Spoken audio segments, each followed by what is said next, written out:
et à l'international. La reprise des négociations de cessez-le-feu à Gaza doit avoir lieu aujourd'hui à Doha et demain jeudi au Caire. En effet, le président égyptien Abdel Fattah al-Sisi a rencontré le chef de la CIA, William Burns, hier au Caire. Le chef du cabinet de M. Sisi a déclaré que les deux hommes avaient discuté des derniers développements dans les efforts conjoints pour parvenir à un accord de trêve et de cesser le feu dans la bande de Gaza.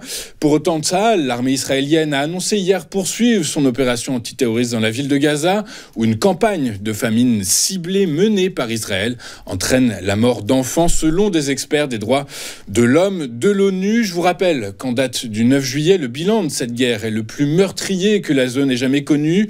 38 011 personnes auraient été tuées, dont plus de 14 100 enfants et 9 000 femmes. Toujours à l'international, l'Arabie Saoudite tape du poing sur la table. Le Royaume a en effet laissé entendre qu'il pourrait vendre certains de ses titres de dette européens si le G7 décidait de saisir près de 300 milliards de dollars d'actifs russes gelés, ont indiqué des sources proches du dossier. Par ailleurs, et c'est une information qui est passée sous les radars, mais la semaine dernière, en catimini, Gazprom a signé un accord gazier avec la compagnie nationale iranienne du gaz. Or, pour les experts, ce protocole d'accord peut être considéré comme le fondement permettant aux deux pays de mettre en œuvre leur plan de longue date pour devenir les principaux participants à un cartel mondial pour les fournisseurs de gaz sur le modèle de l'Organisation des pays exportateurs de pétrole.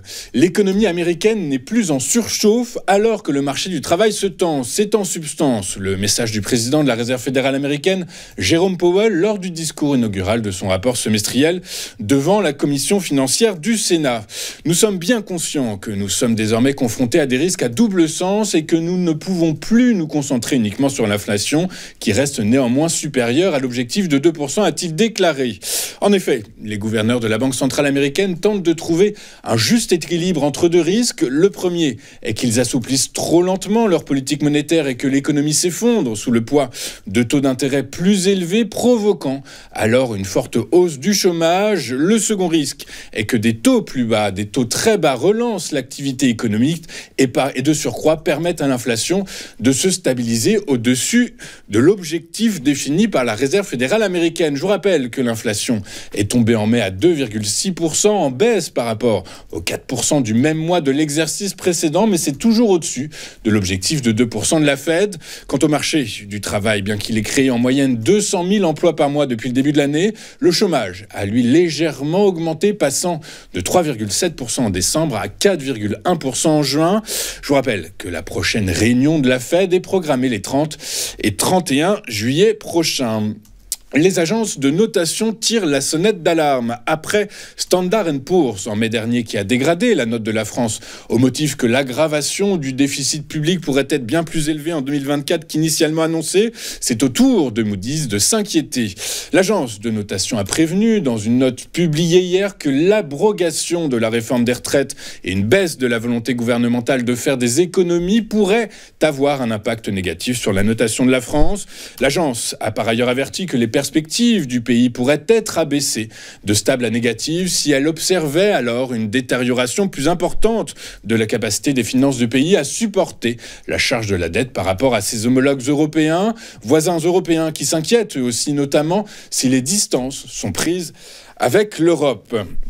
Même si la prospective économique est devenue toute relative, c'est un rapport qui fait du bien. En effet, dans son rapport de conjoncture publié hier, l'INSEE estime que le produit intérieur brut français devrait progresser au rythme de 1,1% en 2024 comme en 2023. Un chiffre un peu supérieur à l'objectif affiché par le gouvernement de Gabriel Attal qui, lui, a modélisé une croissance à 1%. Petite précision tout de même, cette note a été réalisée avant le résultat des élections législatives qui pourrait évidemment changer la donne. Or, l'évolution de la situation politique constitue évidemment une variable importante du scénario, prévient l'Institut. Toujours est-il que l'INSEE estime le recul de l'inflation suffisamment marqué pour offrir une véritable bouffée d'oxygène à l'économie, notamment en soutenant la consommation des ménages, puisque la hausse des prix tomberait à 1,9% en décembre. Les dépenses des Français progresseraient, elles, de 1,3% en 2024 grâce à des gains de pouvoir d'achat d'achat de l'ordre de 1,4% et de 0,9% mesurés par unité de consommation. L'économie française pourrait également bénéficier de l'effet des Jeux olympiques et paralympiques. Avant de regarder ce qu'il s'est passé sur les marchés financiers hier, jetons un œil à ce qu'il faut suivre sur les marchés aujourd'hui, en ce mercredi 10 juillet. Et outre les données sur l'inflation en Chine publiées tôt ce matin, les investisseurs seront attentifs à l'acte 2 de l'audition de Jérôme Powell devant la chambre basse, cette fois-ci du Parlement américain. N'oublions pas également que l'OPEP publie aujourd'hui son rapport mensuel. Petit point sur la Chine qui évite de justesse la déflation en juin grâce aux exportations. L'indice des prix à la consommation s'est établi en juin en hausse de 0,2% sur un an selon des données publiées par le Bureau national des statistiques. Cette progression reste néanmoins inférieure à celle de mai, puisque en mai les prix avaient pris 0,3% et ce rythme est plus faible, est le plus faible depuis mars dernier. Rappelons également d'un point de vue microéconomique, les marchés financiers seront attentifs à l'évolution du secteur automobile dans son ensemble suite à l'avertissement publié hier sur ses perspectives de marge par le groupe Volkswagen qui, à cause de coûts notamment liés à une éventuelle fermeture de son usine Audi en Belgique, tape désormais sur une marge opérationnelle comprise entre 6,5 et 7% contre 7 à 7,5% estimé modélisé précédemment. Faisons maintenant le tour de ce qui s'est passé sur les principales places boursières de la planète hier. Et en Europe, les principales places boursières ont terminé la journée dans le rouge alors que l'incertitude politique entourant la formation du nouveau gouvernement français s'épaissit. Le discours de Jérôme Powell devant la chambre haute du Parlement américain n'a pas non plus donné du baume au cœur aux financiers. Jérôme Powell expliquant que l'institution qu'il préside a besoin de plus de données favorables pour baisser ses taux. À Paris, le CAC 40 a reculé de 1,56% à 7508 points. À Londres, le FTSE a cédé 0,66% à 8139 points. À Francfort, le DAX a lui abandonné 1,34% à 18 223 points. Aux États-Unis, les principaux indices actions clôturés en ordre dispersé. Boosté par les valeurs bancaires, le S&P 500 a gagné moins de 0,1%, établissant néanmoins son 36e record de l'année à 5576 points. Le Nasdaq Composite, indice à forte composante technologique, a lui gagné un peu plus de 0,1%, établissant également un nouveau record historique à 18 429 points. Enfin, le Dow Jones a lui par contre reculé de 0,1% à 39 291 points. En Asie ce matin, le Nikkei a atteint un nouveau sommet en séance, mais a reculé en fin de journée. Enfin, sur le marché, sur le marché des rendements souverains, sur fond d'incertitude politique en France, les rendements de la zone euro ont logiquement pris de l'épaisseur hier. En outre, la position attentiste de la Fed n'a pas été de nature à inverser cette tendance. Le rendement du Bund à 10 ans a gagné près de 4 points de base à 2,558%, alors que celui du 2 ans a pris près de 2 points de base à 2,927%. En France, le rendement de l'OAT à 10 ans a gagné près de 9 points de base à 3,258%.